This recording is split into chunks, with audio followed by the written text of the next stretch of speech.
तो स्टूडेंट्स, जो हम लाइट चैप्टर पढ़ रहे हैं प्रकाश, परावर्तन और अपवर्तन, रिफ्लेक्शन एंड रिफ्रैक्शन, उसका हम अगला पार्ट देख रहे हैं। तो हमने उसके बारे में प्रकाश किरण और परावर्तन अपवर्तन जान लिया कि हो करायो। और परावर्तन के दो नियम थे, लॉ ऑफ रिफ्लेक्शन, वो भी हमने देख लिए, समझ लिए। आज हम देखेंगे भाई दर्पण के हो करायो, दर्पण के बारे में बताया गया। देखिए, परावर्तन के बारे में हम अगर पढ़ रहे हैं, अगर हम परावर्तन के बारे में पढ़ रहे हैं तो परावर्तन का मतलब है, इंग्लिश में इसे रिफ्लेक्शन कहते हैं। तो भाई रिफ्लेक्शन रिफ्लेक्शन जो हो रहा है यू केवल व केवल दर्पण पे हो रहा है।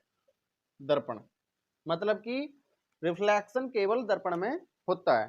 तो दर्पण जो होते हैं वो दो प्रकार के होते हैं। दर्पण जो होते हैं भाई वो दो प्रकार के होते हैं। एक होता है समतल दर्पण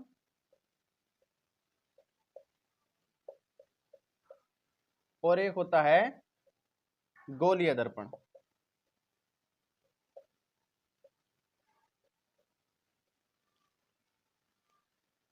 स्टूडेंट, दर्पण को अंग्रेजी में मिरर कहते हैं, इंग्लिश मीडियम वाले। और मिरर दो टाइप का होकर है, एक प्लेन मिरर और सेकंड स्फेरिकल मिरर।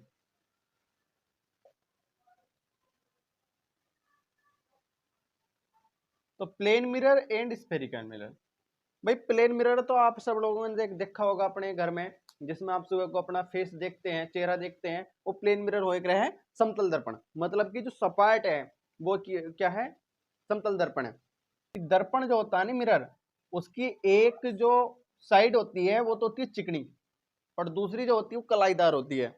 अंग्रेजी में एक इधर की जो होती है इसे कहेंगे कलाईदार, जिधर से पेंट होता है उसे कलाईदार बोलते हैं हिंदी में, और अंग्रेजी में बोलते हैं पॉलिश्ड। इधर से स्मूथ या चिकनी होगी, उधर से हमारा लाइट का रिफ्लेक्शन होगा, मतलब कि प्रकाश का परावर्तन होगा। तो भाई प्लेन मिरर के बारे में तो हम ज्यादा डिस्कस नहीं करेंगे।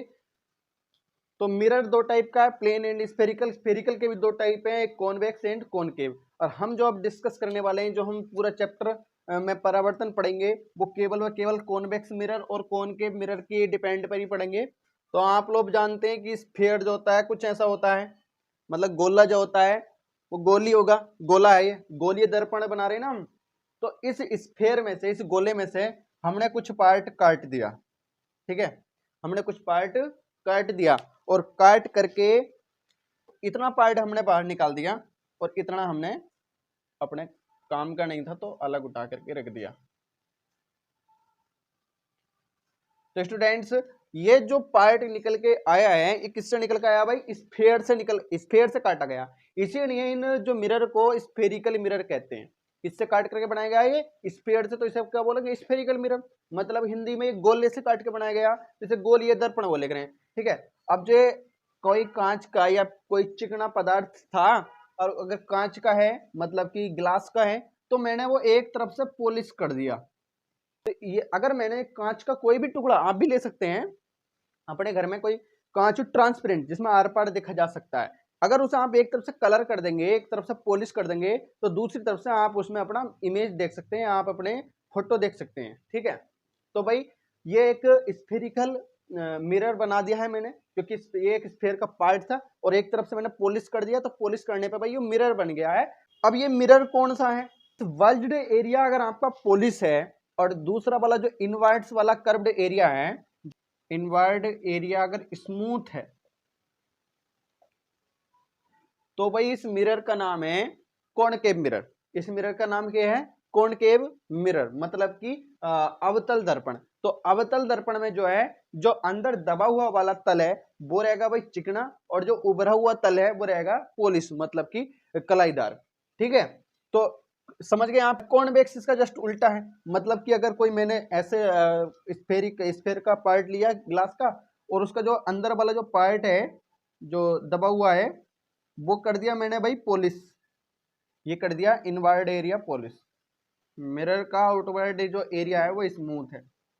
ये हो गया कॉनकेव मिरर और ये हो गया कॉन्वेक्स, कॉनकेव मिरर और कॉन्वेक्स मिरर। अब हम देखेंगे कि जो मिरर हो रहा है, मिरर में कौन कौन से इंपोर्टेंट पॉइंट्स होते हैं, मतलब उनकी क्या क्या इंपॉर्टेंट टर्म्स है वो देखते हैं। ये जो है एक मिरर एक गोले से, स्फीयर से काट करके हमने बनाया है। तो भाई आप जानो मैथ में आपने पढ़ा होगा, जो गोला होता मतलब वृत्त होता है, सर्किल, उसका एक सेंटर हो रहा है, तो सेंटर तो इस गोले का भी होगा। तो इस गोले का जो सेंटर है वही इस जो स्फीयर कल हमने मिरर बनाया है, इस मिरर का सेंटर भी यही होगा। सबसे पहले तो हमने इस गोले को 2 पॉइंट से काटा था। वो एक पॉइंट का नाम था M और दूसरे का नाम है भाई N। तो हमने M और N पॉइंट से इसको काटा। सेंटर से होकर के जो हमने ये एक लाइन गुजारी है, इसका नाम है प्रिंसिपल एक्सिस। और जो हमने पॉइंट बनाया था, मतलब जो इस गोले का, इस सर्किल का जो सेंटर था, इसे कहते हैं सेंटर ऑफ कर्वेचर। जो ये लाइन गई है, मतलब प्रिंसिपल एक्सिस जो गया है, जिस पॉइंट पर इसने इस मिरर को इंटरसेक्ट किया, मतलब कि काटा है, यहां से भेदा है, तो इसे बोलेंगे भाई पोल। इसे बोलेंगे पोल, और इसे लिखते हैं भाई P से। और जो सेंटर ऑफ कर्वेचर है, इसे लिखे कर रहे हैं भाई C से। ठीक है, तो देखिए हिंदी में लिख देता हूं, प्रिंसिपल एक्सिस को कहते हैं मुख्य अक्ष, और सेंटर ऑफ कर्वेचर को कहते हैं वक्रता केंद्र, और पोल को कहते हैं भाई ध्रुव। ठीक है, अब सेंटर ऑफ कर्वेचर और पोल P, इनके बीच का जो मिडिल पॉइंट है, मतलब जस्ट बीच वाला जो पॉइंट है, मान लीजिए वो यहां पर आएगा, उसे कहते हैं भाई F नाम होता है, F से उसे लिखते हैं, और उसे कहते हैं पॉइंट ऑफ फोकस।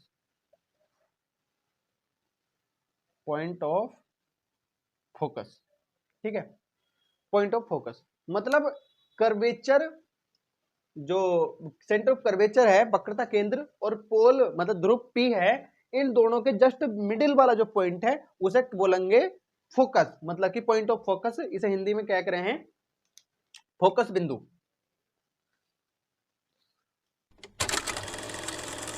तो स्टूडेंट्स, जैसे कि अपनी अभी आपने जाना कि प्रिंसिपल फोकस पॉइंट F और centre of curvature C, pole P और प्रिंसिपल एक्सिस। ठीक है, अब इनके बाद इन सब की जो डिस्टेंस है वो भी मेजर होती है भाई। जो प्रिंसिपल फोकस है, इससे अगर मैं यहाँ पोल P तक की डिस्टेंस कवर कर लूं, तो इसे कहेंगे हम फोकल लेंथ। क्या कहेंगे, फोकल लेंथ। और फोकल लेंथ को हिंदी में कहते हैं फोकस दूरी।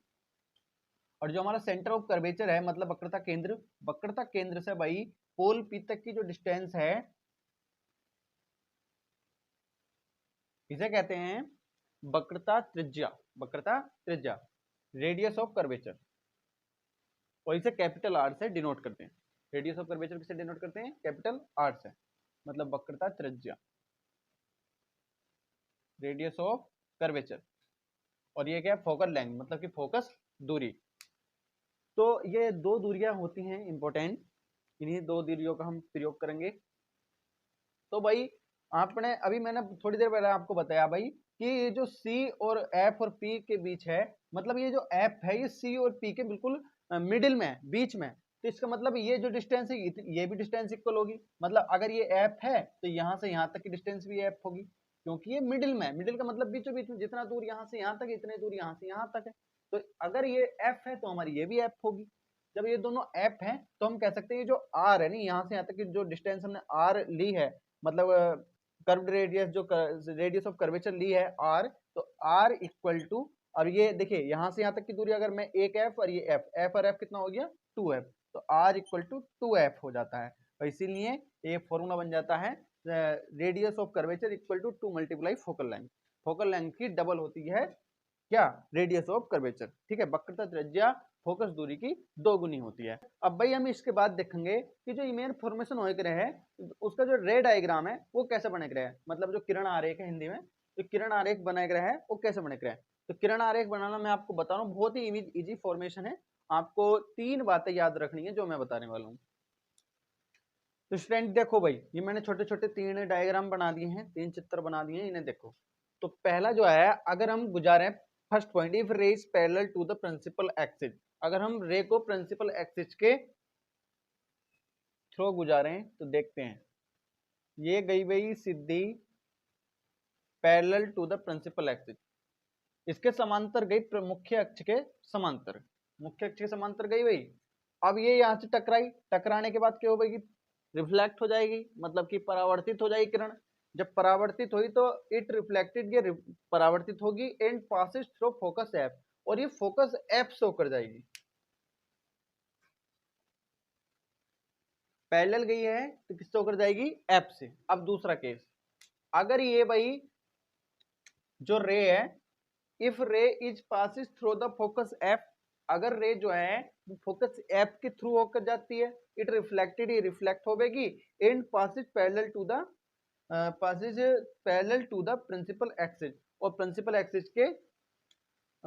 एक्सिस के पैरेलल होकर के पास हो जाएगी।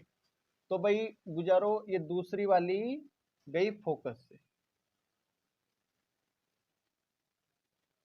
फोकस से होकर गई भाई। तो ये जब इससे टकराई, मिरर से टकराई है, तो भाई ये रिफ्लेक्ट हो जाएगी, और रिफ्लेक्ट होने के बाद क्या हो गई भाई, ये जो है पैरेलल हो जाएगी प्रिंसिपल एक्सिस के। मतलब पहले फोकस दूरी से होकर गुजरी किरण, जब फोकस दूरी से होकर गुजरी तो ये टकराई, टकरा कर परावर्तित हुई भाई, परावर्तित होके ये जो है समांतर होली, इसके मुख्य अक्ष के समांतर होली।